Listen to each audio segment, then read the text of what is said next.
سلام. از واتساپ جیبی استفاده میکنید و برای بروز رسانیش به مشکل برخوردید. البته فیلتر شکن رو باید روشن کنید. روی واتساپ میزنید، این قسمت رو بک میدید، دوباره میزنید، دانلود رو میزنید،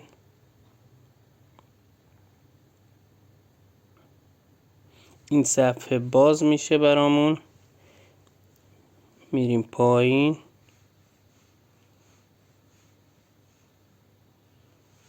روی این گزینه دومش میزنیم.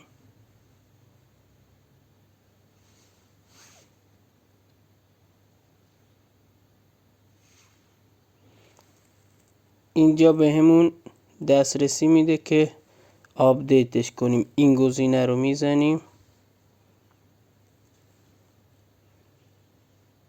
و همینطور که میبینید اینجا آورده دانلود رو میزنیم.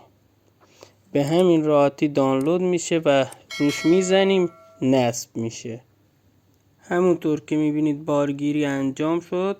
آیا میخواید به روزرسانی این برنامه کنونی را نصب کنید؟ داده کنونی شما از بین نمیره، یعنی هیچ چتی و هیچ پیامی یا گروهی حذف نمیشه.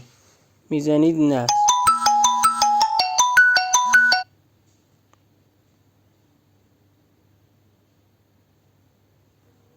الان باز کردن رو میزنیم و میبینید واتساپتون بروز شده. مرسی، ممنون. لایک، سابسکرایب